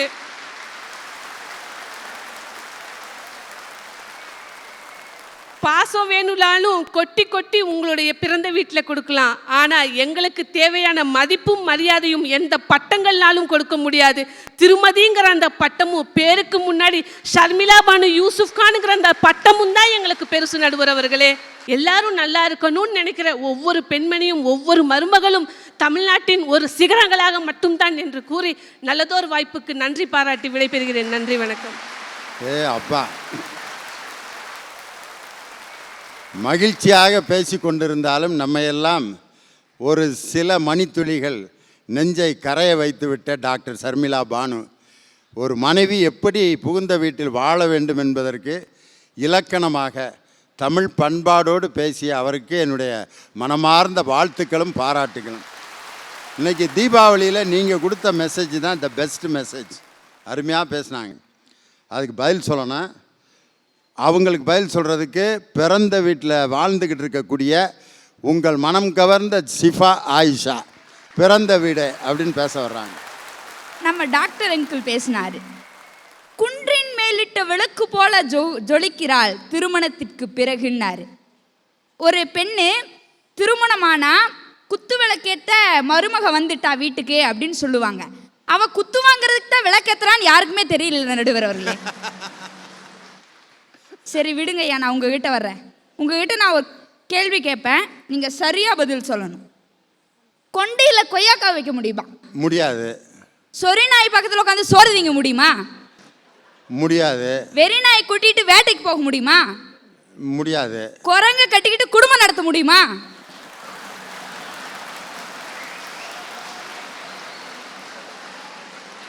முடியாது. முடியாது நடுவர் அவர்களே. எப்படி இதெல்லாம் சாத்தியமில்லையோ, எப்படி இதெல்லாம் முடியாதோ, அதே போல்தான் பெண்ணிற்கு புகுந்த வீட்டினால் மகிழ்ச்சியை தர முடியாது, முடியாது, முடியவே முடியாது. இதுதான் எங்களுடைய வாழ்டம். நீ பேசுகிறப்ப தான் 3 பலகை போட்டு உன்னை மேலே ஏற்றி நிப்பாட்டினாங்க. நாளைக்கு உன் கணவன் தான் உனக்கு ஹீல்ஸ் வாங்கி கொடுத்து அவர் உயரத்துக்கு உன்னை லெவல் பண்ணி கொண்டு வரணும். கொஞ்சம் ஜாக்கிரதையாக பேசு. நடுவர் அவர்களே, 1400 வருடங்களுக்கு முன்பு பெண் குழந்தை பிறந்தால் முகம் கருத்து போகின்ற அந்த அரபு குலத்திலே பிறந்த நபிகள் நாயகம் பெண் குழந்தை தான் என் கண் குளிர்ச்சி என்று கூறினார்கள். பெண் உரிமையை அன்றே போதித்தார்கள். அப்படிப்பட்ட பெண்ணிற்கு பிறந்த வீட்டினால் தான் மகிழ்ச்சியும் பெருமையும் கிடைக்கும். நடுவர் அவர்களே, எப்படின்னு கேட்குறீங்களா? உங்கள் எல்லாருக்குமே இந்திரா காந்தியை தெரியும். அவருடைய தகப்பனாருடைய பெயரும் உங்கள் எல்லாருக்கும் தெரியும். அவருடைய கணவருடைய பேர் எத்தனை பேருக்கு தெரியும்? நேருவின் மகள் இந்திரா என்றுதான் போற்றப்படுகிறார். இந்திரா காந்தியினுடைய கணவருடைய பெயர் யாருக்குமே தெரியவதில்லை. காரணம், அந்த பிறந்த வீட்டினுடைய பெருமையும் மகிழ்ச்சியும் அன்று நிலைநிறுத்தப்படுகின்றது. நடுவர் அவர்களே, பெண்கள் நாட்டியத்தை தவிர கல்வி கற்க முடியாது என்ற குடும்பத்திலே பிறந்த டாக்டர் முத்துலட்சுமி ரெட்டியை அந்த மரபை உடைத்து பள்ளிக்கூடத்திற்கு அனுப்பியவர் அவருடைய தந்தை நாராயணசாமி. இந்தியாவின் முதல் பெண் மருத்துவராக நிலைநாட்டினார் என்றால், அந்த பெண்ணிற்கு மகிழ்ச்சியை கொடுத்தார் என்றால் அதற்கு காரணம் அந்த பெண்ணினுடைய பிறந்த வீடு அல்லவா? எனக்கு ஒன்று புரியலை பெரியோர்களே. பொண்ணுங்க படிக்கிறது, பட்டம் வாங்கிறது, வேலையில் சேருவது, சாதிப்பதெல்லாம் பிறந்த வீட்டில் இருக்கும்போது தான். ஆனால் மகிழ்ச்சி மட்டும் புகுந்த வீட்டுக்கு போகணும்னா இது என்ன நடுவர் அவர்களே நியாயம்? இதனை நீங்கள் தட்டி கேட்க வேண்டாமா? யாரை போய்மா தட்டி கேட்க சொல்ற? இப்போ எங்க சமுதாயத்தை எடுத்துக்கங்க. பொம்பளை பிள்ளைங்களை சீக்கிரமாவே கட்டி கொடுத்துருவாங்க. யாராவது பொண்ணு கேட்டுட்டு வந்தா அப்பா சொல்லுவாரு, இப்பதான் காலேஜுக்கு போயிருக்கா, முடிக்கட்டும்னு சொல்லுவாரு. அப்போ அவங்க சொல்லுவாங்க, செஞ்சுக்கங்க, அதெல்லாம் ஒன்றும் பிரச்சனை இல்லை, நாங்கள் கல்யாணத்துக்கு அப்புறம் படிக்க வச்சுக்கிறோம் அப்படின்னு ஒரு வீர வசனம் பேசுவாங்க பாருங்களேன் நடுவர் அவர்களே. அது உலகமகா நடிப்பு. அந்த நடிப்பையும் நம்பி எங்கள் அப்பா அம்மார்கள்லாம் கட்டி கொடுத்துருவாங்க. கல்யாணம் முடிஞ்சு ஒரு வாரம் கழிஞ்சு காலேஜுக்கு போகலான்னு கிளம்புனா, அப்போ எங்கள் மாமியா ஆற்ற கண்டு தான் ஊத்தரைக்குதா, அம்மியை கண்டு தான் மிளகு அரைக்குதான்னு ஒரு வசனத்தை பேசிட்டு, நீ போய் காலேஜில் படித்து பட்டம் வாங்கி கலெக்டராகி தான் எங்கள் வீட்டில் அடுப்பெறி போகுதாக்கும் அப்படின்னு சொல்லி அந்த பெண்ணினுடைய ஆசைகளையும் கனவுகளையும் மகிழ்ச்சியும் அன்றே முடக்கி போட்டு விடுவார்கள். அந்த பெண்ணினுடைய வாழ்க்கை அவ்வளவுதான் நடுவர் அவர்களே. இதுதான் புகுந்த வீடு அந்த பெண்ணிற்கு தரக்கூடிய மகிழ்ச்சியா? இந்த புகுந்த வீட்டில் பெண்ணுக்கு தான் எத்தனை பேர் வைக்கிறாங்க கேளுங்களேன். பேசுனா வாயாடி, பேசலைன்னா உம்மனா மூச்சி, அழுதா நீலி கண்ணீர், அலாவிட்டால் நெஞ்செழுத்தக்காரி, துணிச்சலா இருந்த திமிரு, துணிவில்லை என்றால் அப்பாவி, ஜடமா இருந்த அமைதி, கேள்வி கேட்டா ஆணவம், நின்னாலும் நடந்தாலும் பேர் வைக்க தவறுவதில்லை இந்த புகுந்த வீடு. இதுதான் பெண்களுக்கு மகிழ்ச்சியை தரக்கூடியதா? உலகத்திலே மிகப்பெரிய சிம்மாசனம் எது தெரியுங்களா? அது தாயினுடைய மடி. உலகத்திலே மிக சிறந்த ஆசான் யார் தெரியுமா? அது தந்தை. இப்படிப்பட்ட தாயும் தந்தையும் இருக்கக்கூடிய பிறந்த வீடுதான் ஒரு பெண்ணிற்கு மகிழ்ச்சியை தருகின்றது. நடுவர் அவர்களே, அகம்பாவம் பிடித்த மாமியார்களுக்கு மருமகள் சாதாரணமானவர்கள், பொறாமை பிடித்த மாமியார்களுக்கு மருமகள் அகந்தையாளி, சுயநலம் பிடித்த மாமியார்களுக்கு மருமகள் ஒழிக்கப்பட வேண்டியவள், எதையும் புரிந்து கொள்ளாத மாமியாரினுடைய பார்வையில் மருமவர் குழப்பவாதிகள். ஆனால் நடுவர் அவர்களே, பிறந்த வீட்டிலே விழிகளில் அழுதிட, இதழ்களில் சிரித்திட, இமைகளில் உறங்கிட, நம்முடைய இம்சைகளை சகித்திட, தோல்விகளை துவட்டிட, முத்தத்தை மகிழ்ந்திட, சித்தத்தை செதுக்கிட, உதிரத்தை துடைத்திட, உயிரிலே கலந்திட, இன்பத்தை பெருக்கிட, துன்பத்தை கலந்திட, பெண்களுக்கு மகிழ்ச்சியை தருவது இந்த பிறந்த வீடுதான் நடுவர் அவர்களே. சுயநலம் இல்லா சுதந்திரம் பிறந்த வீட்டில் தான் கிடைக்கின்றது. பிறந்த வீட்டில் மட்டும் இல்லை நடுவர் அவர்களே, நான் பிறந்த இந்த தமிழ்நாட்டிலும் சுயநலமில்லா நம் தளபதியினுடைய ஆட்சியிலும் காளையை அடக்க களத்தினில் வீரம், ஏழைகளுக்கு உதவ இதயத்தில் ஈரம், ஈரமும் வீரமும் தளபதிக்கு இருவிழிகள், காரிருள் பறக்கும் சற்று தினங்களில் கதிரவன் உதிக்கும். வாய்ப்பிற்கு நன்றி கூறி விடைபெறுகிறேன். நன்றி.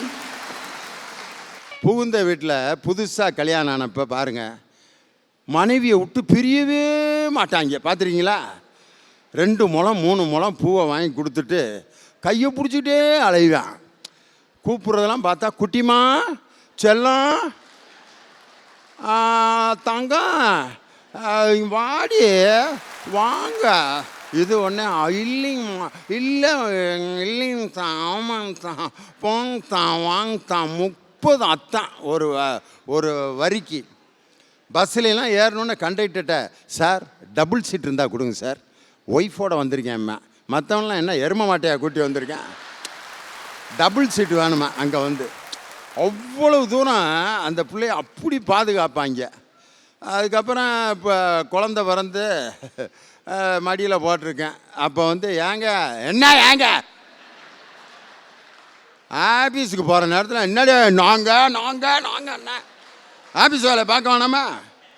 எங்கே போச்சு செல்லம், குட்டிமா போச்சா, பூ வாங்கிட்டு வர்றேன். இப்போ என்ன வெள்ளிக்கிழமை அன்னைக்கு, எதுக்கு இப்போ பூவா? அப்படியே போயிட்டே இருக்கேன், அவ்வளோதான். அந்த புகுந்த வீட்டில் நாள் ஆக ஆக ஆக தன்னுடைய சுதந்திரம் எல்லாமே பறி போயிடும்.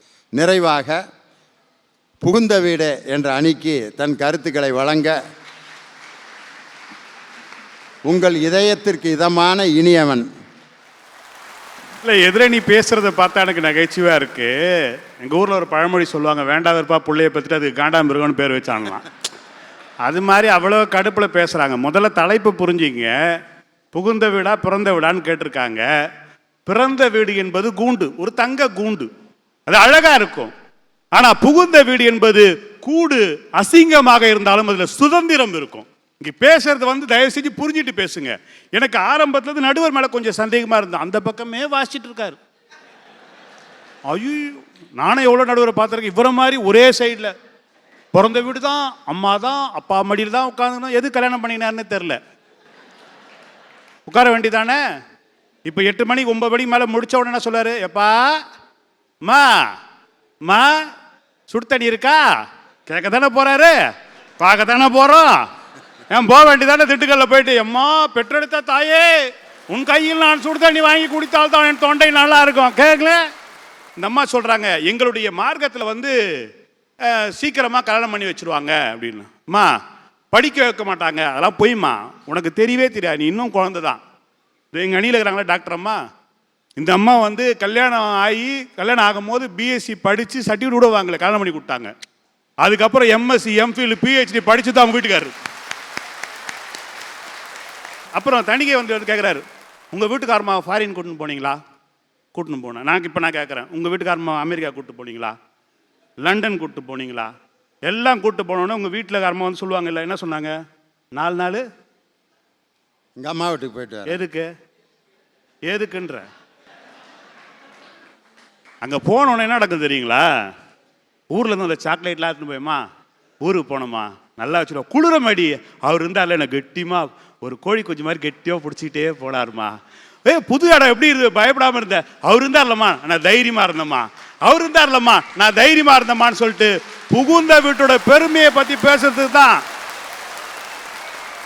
சார் வள்ளுவன் சொன்னான் சார், எது சொர்க்கம் என்பா மனைவியின் தோல்ல சாய்ந்து கிடக்கிறது தான் சொர்க்கம்னா. அப்போ மனைவி சொர்க்கமானவள் தானே.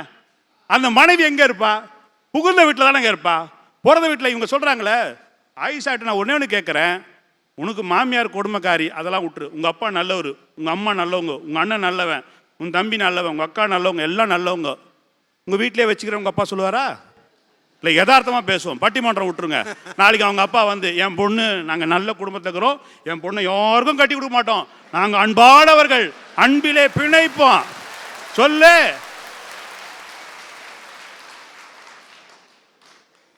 என்னவா ஒரே விட்டா எனக்கு தணிகை அந்த பிள்ளை தான் சூசகமாக சொல்லுச்சுல்ல ஐயா, எங்கள் வீடுகளில் எல்லாம் சீக்கிரமே கட்டி கொடுத்துருவாங்க. இதெல்லாம் நம்மளா புரிஞ்சுக்கிறணுமையா, பொம்பளை பிள்ளைய அப்படித்தான் சொல்லுங்க. இல்லை அந்த பிள்ளை பேசும்போது மாமியார்லாம் கொடுமைக்காரிங்க, மாமனார்லாம் கொடுமைக்காரங்க, தணிகை வேலுக்கு கல்யாணமே ஆகல, நீ இப்படி பேசுறிய அவனா பொண்ணு கொடுப்பானா அவனுக்கு? எதுக்கு இந்த ரிஸ்க் எடுக்கிற? ஒரு பட்டிமன்றத்துக்காக வாழ்க்கையை தொலைக்கலாமாயா? கலைஞர் டிவியில் எல்லாரும் பார்ப்பாங்க, பார்த்துட்டு இவனுக்கு கொடுக்கலான்னு இருந்தோம், கலையாக இருந்தான், கண்ணாடி வேற போடாமல் இருக்கான், அதனால கொடுக்கலான்னு இருந்தோன்னு மாற்றிட்டாங்கன்னா என்ன பண்ணுவேன் சார்? வீட்டில் புருஷன் முன்னாடி சண்டை அடக்கும் இல்லையா, வழக்கமாக நம்ம அடிக்கிற மாதிரி தான் இருப்போம். ஏன்னா நான் சின்ன வயசில் நினச்சிட்டு இருந்தேன், எங்கள் அப்பா எங்கள் அம்மா ஒரு ரூமில் இருப்பாங்க, எப்போத்தாலும் திடீர்னு எங்கள் அம்மா அழுவாங்க. நான் நினச்சிட்டேன் எங்கள் அப்பா வந்து கொடுமைக்காரன்னு சொல்லிட்டு. கொஞ்ச நாள் கழிச்சு நான் கல்யாணம் ஆனோன்னு நான் அந்த ரூமில் இருந்தேன். உடனே என் முன்னாடி அழுதா. எங்கள் அம்மா வந்து சொன்னாங்க, அப்பனை மாதிரியே இருக்கிற பாரு அப்படின்னாங்க. நான் சொன்னேன், நீ உள்ள எவ்வளோ பிரச்சனை கொடுத்த நீ தான் தெரியுது. இவ்வளோ நாளாக நான் அந்த ரொம்ப மோசமான வில்லன்னு நினச்சிட்டு இருந்தேன், நீ என்ன தொல்லை கொடுத்தா அந்த அரைஞ்சிருப்பான். நீங்கள் ஆண் வந்து கோவப்பட மாட்டான் தெரியுங்களா, வாயமுறி வாயமுறி வெளியே எங்கள் அம்மா இருக்கிறாங்க வாயமுறி சும்மா சும்மா சும்மா இருன்னு அதான் நடக்கும். அப்படியா இனிமே வீட்டில் எப்படி குடும்பம் நடக்குது பார்த்தீங்களா? சும்மாரு சும்மாரு சும்மாரு சும்மா. நடுவர் அவர்களே, இவ்வளவுதான் தூக்குறது, அதுக்கு மேல கிட்டலாம் போறது கிடையாது. நீங்க வேற என்னதான் மிலிட்ரிக்காரனா இருந்தாலும் அங்க உனக்கு தோல்வி தானே ஐயா. நடுவர் அவர்களே, பொண்டாட்டிக்கிட்ட எவன் தோக்குறானோ அவன் தான் வாழ்க்கையில ஜெயிப்பான், ஞாபகத்தில் வச்சுங்க. பொண்டாட்டிக்கிட்ட போய் நம்ம வீரத்தை காட்டணும், கடைசி வீரம் தான். நீங்க ஒன்று தெரிஞ்சுங்க, இது மாதிரி ஒருத்தன் அடிச்சிட்டான், பொண்டாட்டி அடிச்சிட்டான், குட்டி குழந்தை பார்த்து இந்த பையனை மாதிரி பார்த்துட்டான். இந்த குழந்தைங்க பார்த்த உடனே அம்மாவை அடிச்சிட்டாங்கன்னு ஒரு பயம் வரும். இந்த அப்பங்காரனு கைக்கு நடுக்கும், ஏன்னா குழந்தை பார்த்துட்டானே சொல்லிட்டு. இந்த அம்மா என்ன பண்ணுவா தெரியுங்களா, அந்த தாய் டப்புன்னு முகத்தை முன்னாடி தொடச்சிட்டு உடனேடா அப்பாவும் அம்மாவும் சும்மா சும்மா சும்மா சண்டை போட்டு சிரிக்கிறேன் பாரு சொல்லிட்டு தன் வழியை மறைத்து கொண்டு குழந்தையின் மகிழ்ச்சிக்காக வாடுறா மனைவி. பார்த்தீங்களா, அதுதாங்க மகிழ்ச்சின்றது. அதெல்லாம் இந்த 2 பேருக்கு தெரியாது. நான் கேட்குறேன் நடுவர் அவர்களே, உங்கள்கிட்ட ஒரு கேள்வி, அறிவாளிக்கும் முட்டாளுக்கு என்ன வித்தியாசம்?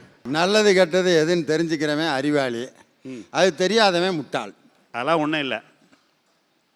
அறிவாளி தன்னைத்தானே கேள்வி கேட்டுக்கொள்வான், முட்டாள் எதிராளியை பார்த்து கேள்வி கேட்பான். இப்போ நான் உங்ககிட்ட ஒரு கேள்வி கேட்க போகிறேன். இப்போ என்ன முட்டாள் நினச்சிடாதீங்க, முட்டாளாக இருந்தால் தான் அறிவாளி ஆக முடியும், அறிவாளி ஆக முடியாது. இப்போ நான் முட்டாளாவே இருக்கேன். மச்சினிச்சியை நேசிக்கலாமா நேசிக்கக்கூடாதா? இந்த கேட்குறேன். மாதிரி வில்லங்கமான கேள்வியெல்லாம் ஏன்ட்டையா கேட்டுக்கிட்டு இருக்க? நீங்கள் கெமிஸ்ட்ரி வாத்தியார் தானே? கெமிஸ்ட்ரி வாத்தியார் தானே நீங்கள்? ஆமாம். என்ன கெமிஸ்ட்ரியை பற்றி கேட்குறேன் நான். மச்சின்சியை நேசிக்கலாமா நேசிக்கக்கூடாதா? ஒன்றும் தப்பு இல்லை. மனைவி கூட பிறந்த தங்கச்சி. அது என்ன தங்கச்சிக்கு அதுக்கு என்ன வித்தியாசம்? தங்கச்சியை பாசமாக வச்சுருப்பான். அது பார்த்தீங்கன்னா கொஞ்சம் நக்கல் பண்ணுவான், அவ்வளோதான். என்ன கொழுந்தியார மாமனை ஒன்றும் கவனிக்க மாட்டேங்கிற அப்படின்னா, ஆமாம் எங்கள் அக்காவை கொடுத்ததே அதிகம், இதில் நாங்கள் வேற அக்கா அப்படிங்க. சரி சரி, சும்மா ரொம்ப இது பண்ணிக்கிட்டு இருக்காத. உங்கள் அக்கா குழம்பு வச்சா நீ இப்படி ரசம் வச்சு தர மாட்டியா அப்படின்னா, ரசத்தை கொதிக்க கொதிக்க தலையில் ஊற்றுனா தெரியும் அப்படின்னு. இதெல்லாம் கொழுந்தியாட்ட தான் பேச முடியும். கூட பிறந்த தங்கச்சிகிட்ட பேச முடியுமா?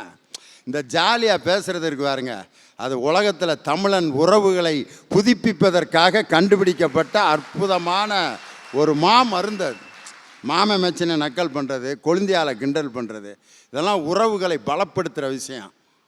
ஏன் அதை கேட்டேன்னா, இப்போ சமீபத்தில் ஒரு ஆய்வு அறிக்கை வந்திருக்கு. மனைவியை நேசிப்பவர்களுக்கு 50% இதய நோய் வராதான்.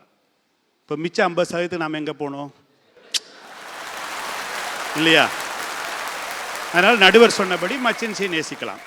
இந்த மனைவியின் மட்டும் கிடையாதுங்க. ஒரு பெண் ஒரு குடும்பத்துக்குள்ளே போனால் அவன் மனைவி மட்டும் இல்லை, அவள் தான் அந்நியா மாறுவா.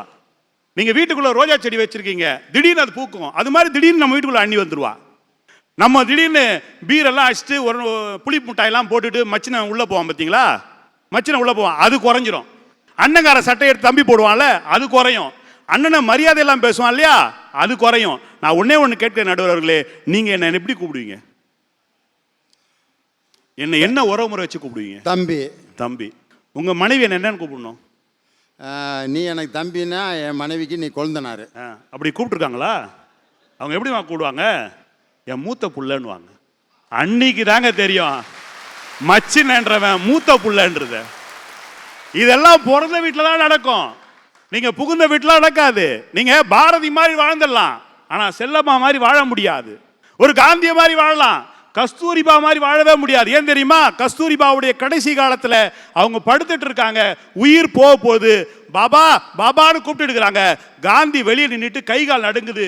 வெள்ளையனுடைய பீரங்கி எதிர்த்த காந்தியால் மனைவியுடைய ஈனக்குரலை சந்திப்பதற்கு தைரியம் இல்லைங்க. தாங்க உண்மை. யோசிச்சு பாருங்க. அந்த அம்மா சொல்றாங்களே முத்துலட்சுமி ரெட்டின்னு சொல்லிட்டு, டாக்டர் முத்துலட்சுமி ரெட்டி கல்யாணம் ஆன பிறகு 12 வருஷம் கழிச்சு பாரிஸ் மாநாட்டில் போய் சொன்னாங்க, இந்த உலகத்தில் ஆணும் பெண்ணும் சமம் என்று உலகத்தில் பேசிய முதல் பெண்மணி, அதுவும் திருமணமான 12 ஆண்டுகள் கழித்து பேசியிருக்காங்கன்னு சொன்னா, புகுந்த வீடு சொர்க்கமாகவும் மகிழ்ச்சியாகவும் இருக்கிறது. புகுந்த வீடு வந்த பிறகுதான் ஒரு பெண்ணால் மகிழ்ச்சியாக இருக்க முடியும் என்று கூறி வாய்ப்பளித்த நல்ல உள்ளங்களுக்கு நன்றி பாராட்டி விடைபெறுகிறேன். நன்றி, வணக்கம். இனியவா, புகுந்த வீடுன்னு ஒரு ஆம்பளை பேசுறது ரொம்ப கஷ்டம்தான். இருந்தாலும் நல்லா அனுபவித்து பேசினேன். அதுக்கு பதில் சொல்லணும். நிறைவாக பிறந்த வீடு என்ற அணியை அலங்கரிக்க உங்கள் மனம் கவர்ந்த கோவை தனபால் வாப்பா.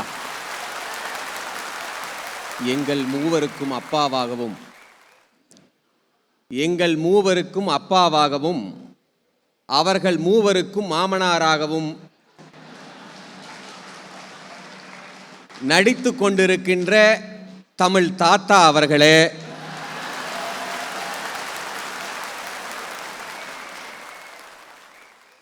என்னைய தாத்தான்னு சொன்னதில் எனக்கு ரொம்ப சந்தோஷம்யா. உண்மையிலே என் பிள்ளைய அப்பான்னு கூப்பிட்டதை விட, எங்கள் அக்கா என் மாமான்னு கூப்பிட்டதை விட, என் பேரப்பிள்ளை என்னை தாத்தான்னு கூப்பிட்ற சுகம் இருக்குவார், அதுக்கு ஈடு இணையே கிடையாது. ஏன்னா தாத்தா கிட்ட தான் எல்லா சந்தேகத்தையும் கேட்டுக்கலாம். இப்போ எனக்கு என்ன சந்தேகம்னா, பிறந்த வீடுனா எது? அம்மா வீடு. புகுந்த வீடுனா எது? மாமியா வீடு.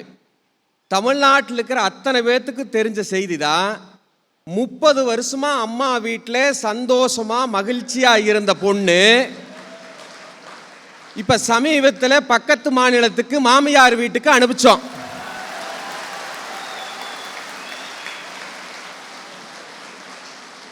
சரி, அங்க என்ன நடந்தது? ஒரு ஃப்ரீயா ஷாப்பிங் போக முடியல, ஒரு ஃப்ரீயா சமைச்சு சாப்பிட முடியல. அட அப்பா வீட்டுக்கு திரும்பி வரணுங்கோட 1008 கண்டிஷன்ல கையெழுத்து போட்டு தான் வர முடியுதுன்னா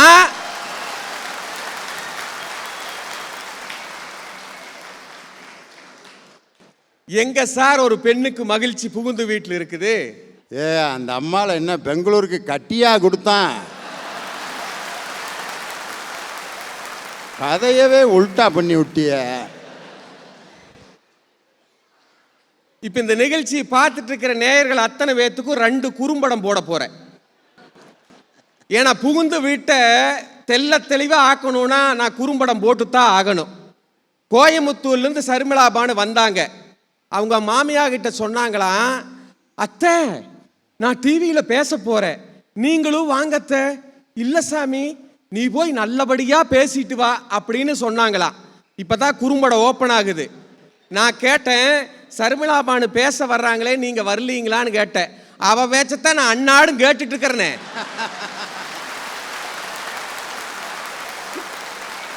அந்த பேச்ச கேட்க கூடாது நான் ரயிலேத்தி விடுறேன், என்ன மறுபடியும் சிக்க வைக்கிறேன்னு. ஏயா இந்த பேச்ச 1000 ரூபாய்க்கு டிக்கெட் எடுத்துட்டு வந்தா கேட்பான். கொடுமைய டிக்கெட் எடுத்துட்டு வந்தாயா பாக்குறது. குறும்படம் 2. இனியவனுக்கு பொண்டாட்டி தலைவலி தைலம் போட்டுட்டு பக்கத்துல மாமா எப்படி இருக்குதுங்க, மாமா எப்படி இருக்குதுங்கன்னா தலைவலி பூரா போயிருச்சா. நான் கேட்டேன் என் தங்கச்சி ஆனந்தி கிட்ட, அப்படியா நடந்ததுன்னு. இல்லைங்க நான் கேட்டேன், ஏயா தலைவலி தலைவலின்னு உயிரை வாங்குற, நான் தான் பக்கத்தில் இருக்கிறனே இன்னுமா தலைவலி போகலேன்னு கேட்டேன். அதுக்கு அவர் சொன்னாரு, நீ பக்கத்தில் இருக்கிறனால தாண்டி எனக்கு தலைவலியே போக மாட்டேங்குது. நாப்பல எங்க சார் மகிழ்ச்சி? நான் கேட்கிறேன், மேடையில பேசிக்கலாம், என் புருஷன் தான் பெருசு, எங்க மாமனார் தான் பெருசுன்னு. 1000 தான் இருந்தாலும் ஒவ்வொரு பொம்பளையோடைய மனசை கேட்டு பாருங்க, அத்தனை பொம்பளைக்கும் மகிழ்ச்சி ஆனந்தமே தான் பெத்த தாய் வீட்டு மேலதான் இருக்கு சார். ஒத்துக்குவாங்களா?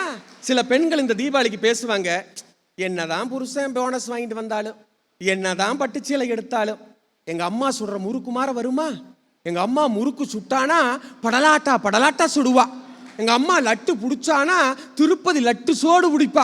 போய் பார்த்தோம்னா வரக்காப்பிக்கு வக்கில்லாத குடும்பத்திலேருந்து வந்திருப்பா. ஆனாலும் கூட அந்த தாய் வீட்டோட பெருமையை பேசுறது தான் அவளுக்கு மகிழ்ச்சி சார். சாதாரண வீட்டு பெண்ணு மட்டும் இல்ல, கிருஷ்ணதேவராயருடைய மனைவி கூட அவர் மிகப்பெரிய மகாலை கட்டிட்டு மனைவியை கூப்பிட்டு கேட்கிறா, ஏய் பாரடி என்னுடைய புகழ் பரப்புகின்ற மாளிகை பாரடிங்கிறா. அப்ப அந்த அம்மா சொல்றா, இது பெரிய மாளிகையா, எங்க அப்பன் குதிரலாடையும் கூட இதை விட பெருசா இருக்கு.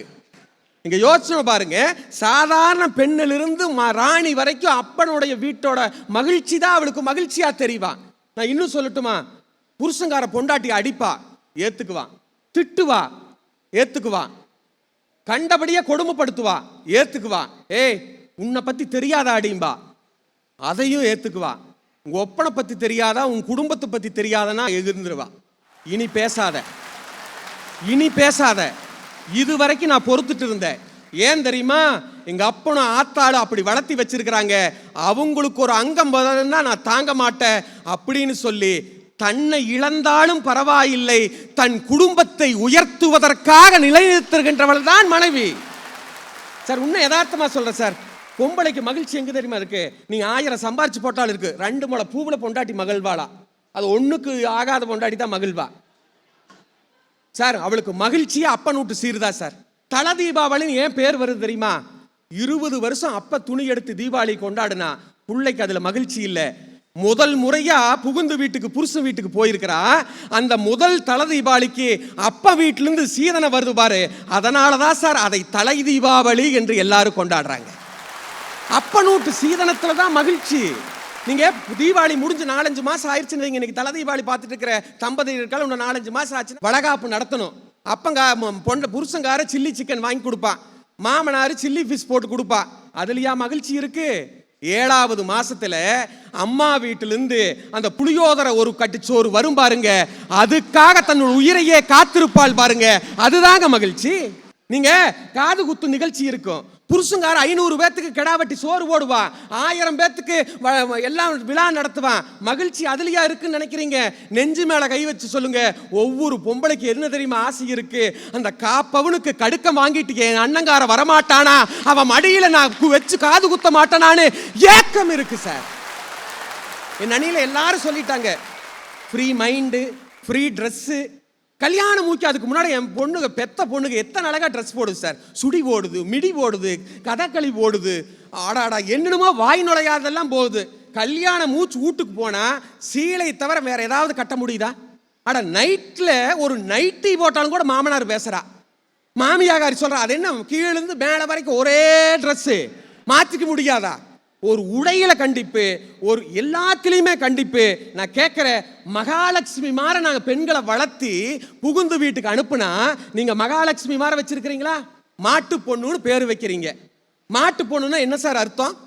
மாட்டு பொண்ணுன்னா என்ன அர்த்தம்? மருமகன் அர்த்தமா? இந்த வீட்டுக்கு மாடு மாற பாடுபடுறதுக்கு வந்த பொண்ணு இவ, அதனால மாட்டு பொண்ணுன்னு பேரு. தாலி, அந்த மஞ்சத்தாலி கட்டினா போதுமா, பெருமை வந்துருமா?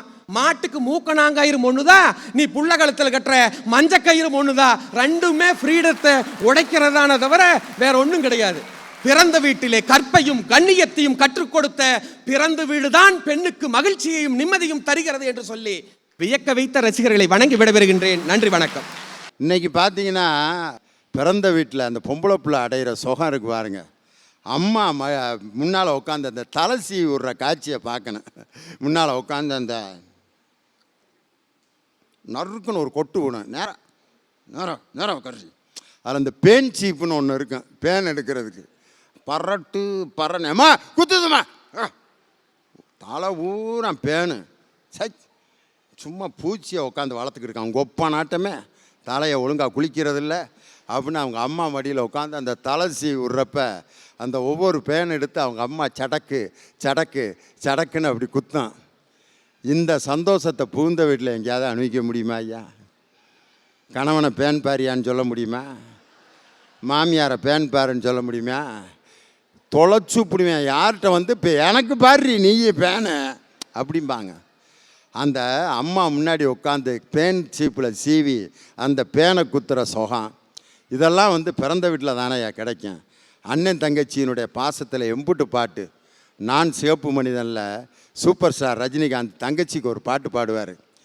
கண்ணே நான் அண்ணன் அல்ல, உன்னை ஈன்ற அன்னை நானே, கண்ணீரில் முத்து தொங்கல் கட்டி தந்தேனே. என் கண்கள் இல்லாமல் உன் கண்கள் பார்க்குமோ, உன் கால்கள் இல்லாமல் என் கால்கள் போகுமோ, உன் வானம் விடிவதும் என் வாழ்க்கை தொடர்வதும் உன் பார்வையால். கண்ணே நான் அண்ணன் அல்ல, உன்னை ஈன்ற அன்னை என்று ஒரு அண்ணன் ஒரு தங்கச்சிக்கு தாயாக கூட மாற முடியும் அப்படிங்கிறத பிறந்த வீட்டில் எப்போ பார்க்கலாம் தெரியுமா? தங்கச்சிக்காக 32 வயசு வரைக்கும் கல்யாணம் பண்ணாமல் இருப்பான் என் அண்ணன். பொண்ணு ரெடியாக இருக்கான், அந்த பொண்ணை காட்டிக்கிட்டே வேற இருப்பாங்க. மாப்பிள்ள இதுதான் உனக்கு, ஆமாடா ஆமாப்ல, ஏன்டா இன்னும் முடியல? தங்கச்சிக்கு இன்னும் முடியலப்பா, முடியாமல் எனக்கு கஷ்டமாக இருக்கியா, பிள்ளைக்கு முடிக்காமல் நான் 40 வயசானாலும் முடிக்க மாட்டேன்டா அப்படின்ட்டு தங்கச்சியை பொண்ணு பார்க்க வந்திருக்காங்க. அப்போ 20 பவுன் பேசி முடிச்சிட்டாங்க. 18 பவுன் வீட்டில் வச்சுருக்கான் அப்பேன், 2 பவுன் இல்லை. அவங்க அப்பா வந்து எப்படா 20 பவுனை ஒத்துக்கிறதுன்னு நெளியிறாரு பொண்ணு வீட்டில். 20 பவுனுங்களா, 20 பவுனு அப்படின்னு அப்படியே அவங்க மகனை பார்க்குறாரு. அவன் சொல்கிறான், ஒத்துக்கப்பா 2 பவுனு தானே, 50,000 மூட்டை தூக்கியாவது என் தங்கச்சிக்கு அந்த 2 பவுனை நான் கொண்டு வரேன், கல்யாண தன்னைக்கு அந்த 2 பவுன் வந்து நிற்கும் அப்படின்னு அந்த அண்ணன் ஒரு ஜாடை காட்டுவான் பாரு. அதை அங்கே தங்கச்சி பார்த்துடுறா. இப்படிப்பட்ட அண்ணன் உலகத்தில் கிடைக்க ஒரு தங்கச்சி கொடுத்து வச்சுருக்கணும் அப்படின்னு. இந்த மாதிரி சந்தோஷங்கள் எல்லாம் எங்கே கிடைக்கும்? பிறந்த வீட்டில் தான். அதுக்காக பிறந்த வீட்டிலே இருந்துட முடியுமா? யார் கேட்டார்? இனியவன் கேட்டார். பிறந்த வீட்டிலே ஒரு பொண்ணு, ஒரு புகுந்த வீட்டுக்குள்ளே ஒரு பெண் வர்றப்ப எத்தனை சொந்தங்கள் தெரியுமா? சில வீட்டில் பாருங்கள், ஒரு அண்ணன் ஒரு தங்கச்சி. அந்த தங்கச்சியை கட்டி கொடுத்துட்டு அண்ணன் கல்யாணம் முடிக்காத அண்ணனை அந்த பிள்ளை போகிறப்ப இப்படியே பார்க்கேன், அண்ணே போயிட்டு வரட்டா அப்படிங்க. போயிட்டோம்மா போயிட்டோம்மா, அந்த 2 பவுன் போட்ட அண்ணன் போயிட்டோம்மா அப்படிமா. அவள் அப்பாவை பார்க்கேன், எவ்வளோ பெரிய கல் நெஞ்சக்கார அப்பாவாக இருந்தாலும், அப்பா அவரு போயிட்டோம்மா போயிட்டோம்மா, சரி நான் வீட்டில் இருக்கேன், நீ அனுப்பிச்சி விட்டு வாடா அப்படின்னு உள்ளுக்க ஓடிடுறான் அவங்க அப்பன். தன் மகள் தன்னை விட்டு பிரிஞ்சு போகிறத பார்த்துட்டு அந்த அண்ணனும் அவங்க அப்பா விடுற கண்ணீர்.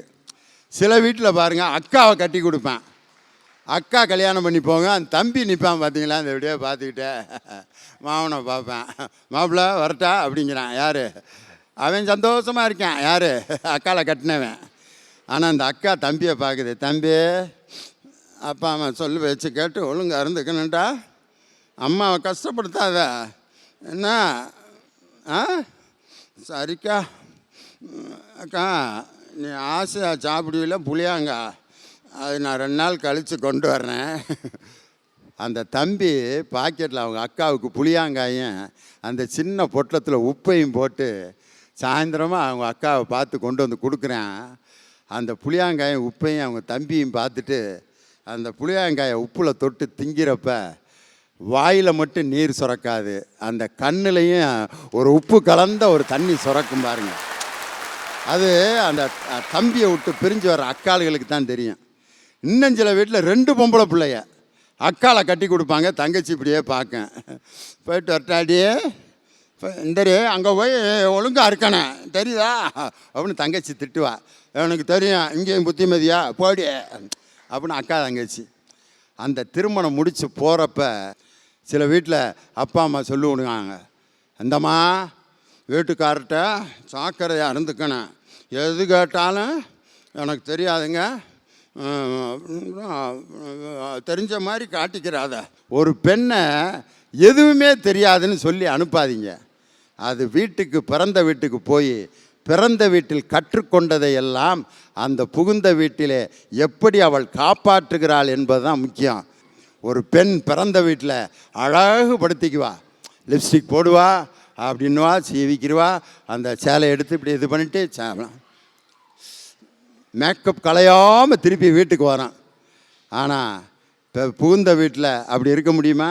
பிறந்த வீட்டில் அவ்வளவு அழகாக இருந்த ஒரு பெண் இப்போ தலை களைஞ்சு அந்த மூத்திர வாடை அடிக்கும் சேலை, மூக்கு தொடச்ச சேலை, கலைந்த தலை, கருத்த முகம், வியர்ப்பை அடைந்த உடம்பு, இதில் எது அழகு? பிறந்த வீட்டில் ஃபுல் மேக்கப்பில் பியூட்டி பார்லர்லேருந்து வெளிவந்த அழகு அழகில்ல. தன்னுடைய குழந்தைக்காக அந்த அந்த சேலையை அசிங்கப்படுத்தி முகத்தை கருக்க வைத்து தலையை களைய வைத்த அந்த தாயின் முகம்தான் உலகத்திலேயே மிக அழகான முகம். அந்த தாயினுடைய சேலையை மோந்து பாருங்க, அது ஒரு டைப்பாக வாடை அடிக்கும், ஒரு பிசுக்கு பிடிச்ச எண்ணெய் வாடை அடிக்கும், யூரின் வாடை அடிக்கும், மூக்கு சளி வாடை அடிக்கும், எல்லாம் கலந்து அந்த தலையில் இப்படி வச்சு படுத்து பாருங்கள், தூக்கம் அப்படி வறுமையா. காரணம் அது அசிங்கம் கிடையாது, அது அன்பை கொடுத்து கொடுத்து அசிங்கமான அந்த சேலை. அதனால் ஒரு பெண் மகிழ்ச்சியாக இருப்பது அன்பை பெறுவதில் அல்ல, அன்பை கொடுப்பதில் தான் ஒரு பெண் மிகவும் மகிழ்ச்சியாக இருக்கிறாள். பிறந்த வீட்டிலே ஒரு பெண் அன்பை பெறுகிறாள், புகுந்த வீட்டில் அன்பை கொடுக்கிறாள். எனவே கொடுக்கும்போது தான் ஒரு மனிதன் மகிழ்ச்சி அடைவான் என்று சொல்லி, நிறைவான மகிழ்ச்சி ஒரு பெண்ணுக்கு கிடைப்பது புகுந்த வீட்டில்தான் அவள் நிறைவான மகிழ்ச்சி அடைகிறாள். அதுதான் நிரந்தரம் என்று சொல்லி, நிரந்தரமான அந்த மகிழ்ச்சியை எங்கள் கலைஞர் தொலைக்காட்சியின் கோடான கோடி ரசிகர்கள் இந்த தீப திருநாள் முன்னிட்டு உங்கள் குடும்பத்திலே நல்ல மகிழ்ச்சியையும் நிம்மதியையும் பெருமையும் செல்வமும் உங்களுக்கு நிறையட்டும் என்று இந்த தீபாவளி திருநாள் வாழ்த்துக்களை சொல்லி உங்களிடமிருந்து விடைபெறுகிறேன். நன்றி, வணக்கம்.